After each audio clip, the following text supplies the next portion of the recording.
Hi guys, welcome to the channel. So let's try to solve this question called rotting oranges. It's a LeetCode medium question and it is a pretty interesting question, and it is good for someone who's trying to learn breadth search or how to actually solve such questions.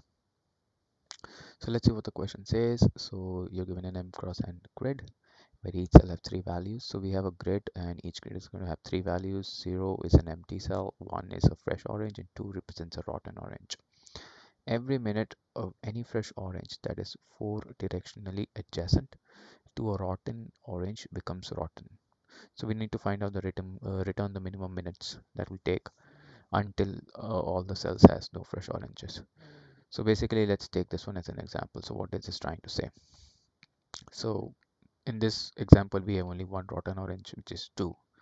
So for the first time, I mean, when for the very first minute, this is going to affect this orange and make it rotten, right? So and then when and now this orange at time 2, this orange is going to make this one and this one as rotten.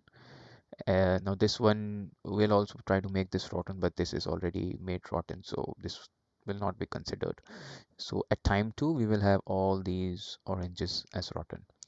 At time 3, now this one is going to make this one rotten, and at time 4 this one will make this one rotten. So I hope you understand what this question is asking us to do.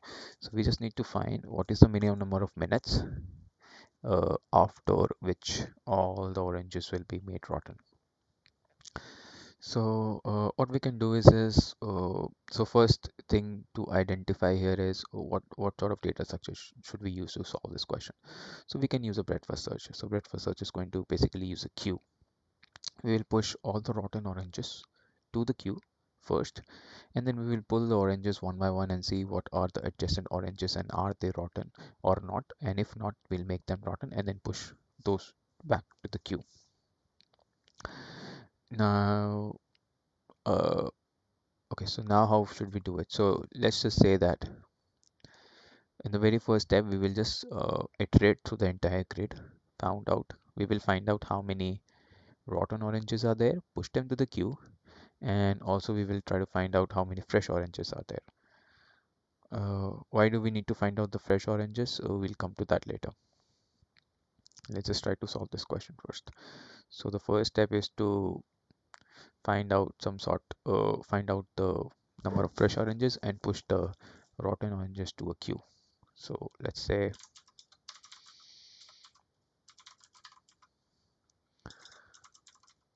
just create a function oranges that takes in a grid.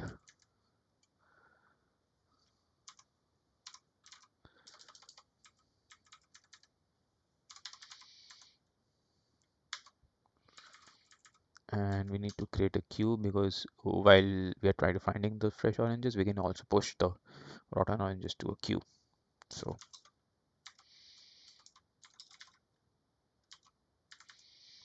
let's just implement this function.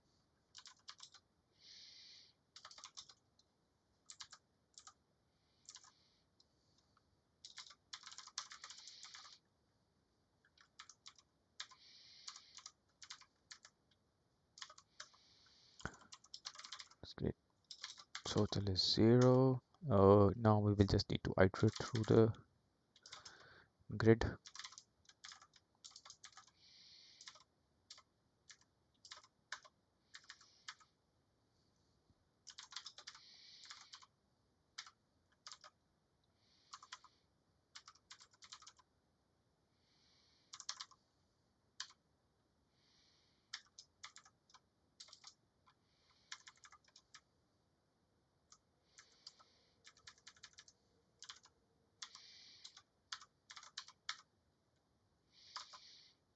I hope everyone just knows how to iterate through an array.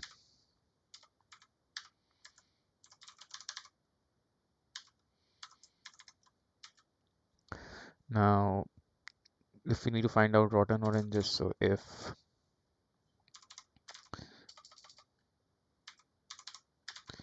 grid at I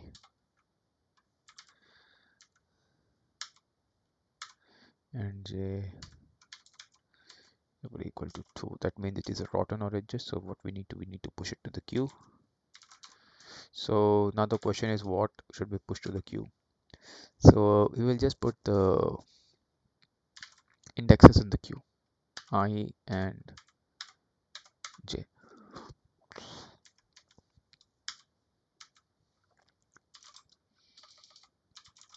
Else if grid I and j is double equal to 1, 1 means it's a fresh orange. So total you can increment. If it is empty cell, then we probably don't need to do anything. And then we just return total. Yeah. Okay. So this is done. Now, one simple return statement that we can put is if there is no fresh orange, so we don't need to do anything. So if total oranges is, then just return 0 because we don't need any time to, I mean, there is no work required to actually make any orange rotten because there is no orange rotten, all of them, because yeah, there is no fresh oranges, all of them are rotten. Let's keep another variable that will keep track of the time that we took.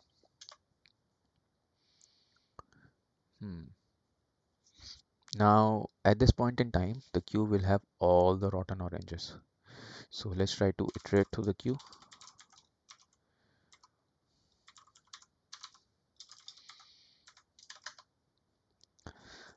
Now how many times? So suppose in the beginning here in this case we have only one rotten orange in the queue.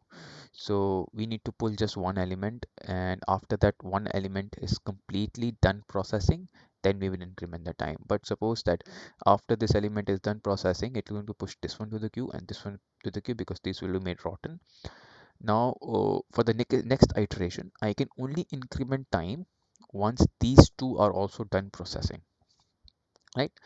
So that is why we will have to keep here, we will have to take another variable, that means the length of the queue at a given point in time, and we will only have to pull those many elements out of the queue. So we will take size, which is equal to q dot length, and while size is greater than 0, we will do whatever our processing is. So in this case, suppose we pull this element out of the queue, right? Hmm.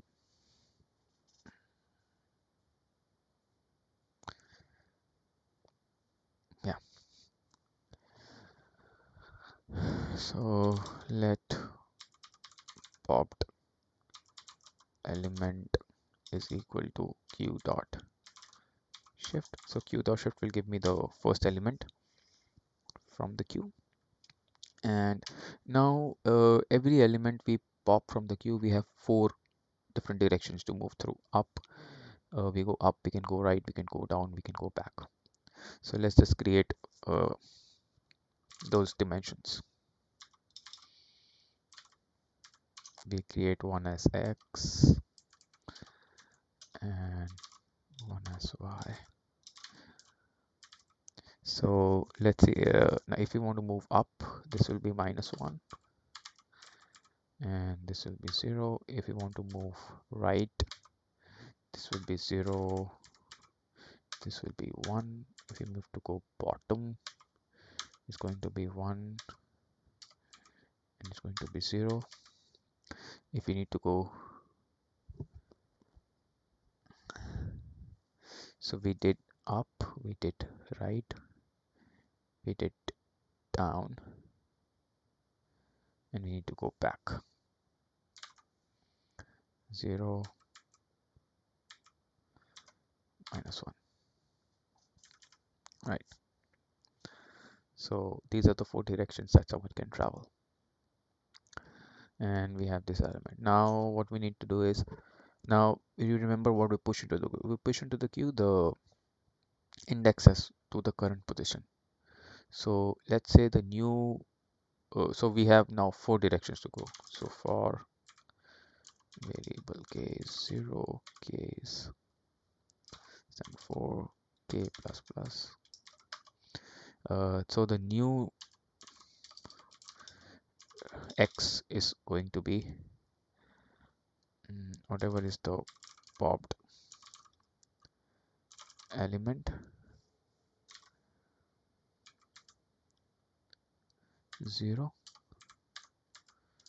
plus x at position k, and similarly we are going to do y popped element first part and yk. Suppose these are the new coordinates where we need to move. The next condition is to check that are these coordinates safe enough to go through. So how can we do it? Let me fix this indentation first. Yeah. So if dx is greater than 0 and dy is greater than 0 equal to 0,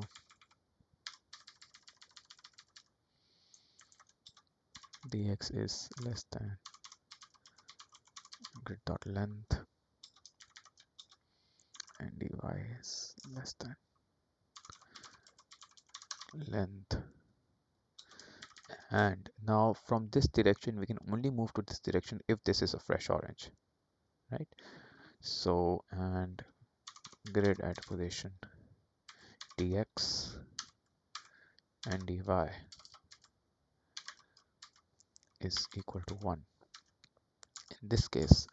Now this orange has to be marked as rotten now. So what we can do is we can push this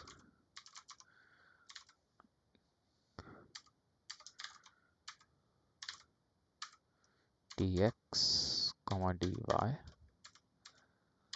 and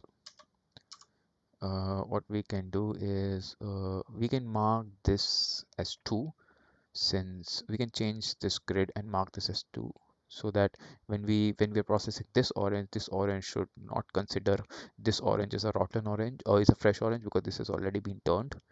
So we can mark this position as 2 since this is already turned as rotten. Dx and dy equal to 2. And what we can do is we can also keep track, we can keep another variable where we can keep track of number of fresh oranges which are turned already,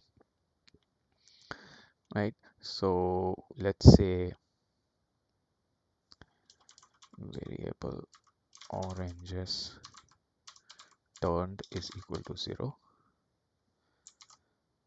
So now why do we do this? So that we don't have to go through the entire grid again and again. So if at any given point oranges turned becomes equal to the total oranges that we had, total fresh oranges. So let me just rename it to total fresh oranges.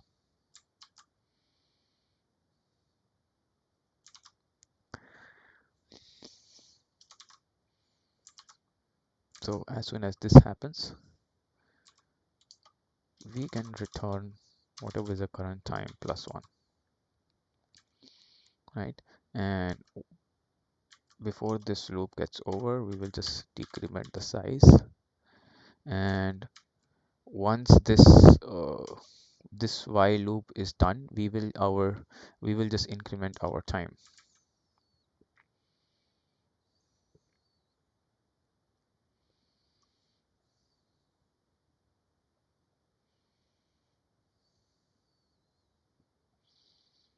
Yeah, once this while loop is done, we will increment our time. Now if it's not possible, that means that if this condition is never true, and the entire processing is done. At that point in time, this means that it is impossible to turn every fresh orange, and then at that time we just return -1. Yeah, so that's it. Let's try to run this code and see if it works or there is some problem. Okay, it says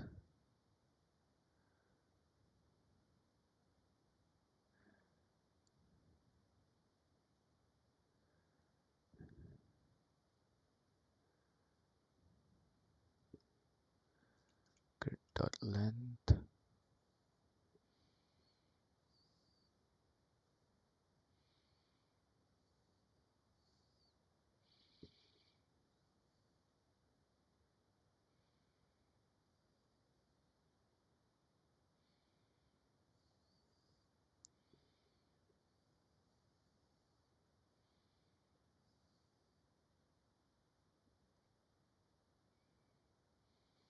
It looks like I missed passing the queue here. So let's run this now and see what happens. Okay, this is something that I renamed.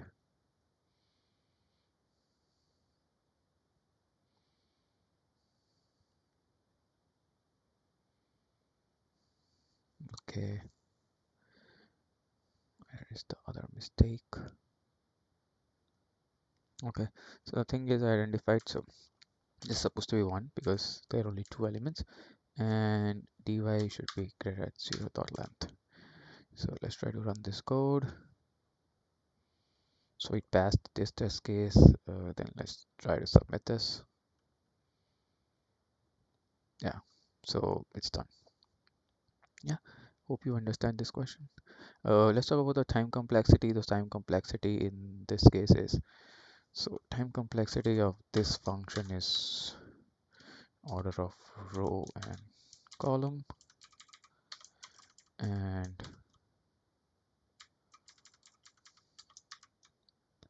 similarly the time complexity of this entire solution is also row of order, row into column. The reason is because we just have to iterate to the entire grid once to identify if there are, to identify or to convert all the fresh oranges into rotten oranges. So this is the time complexity. Thank you guys.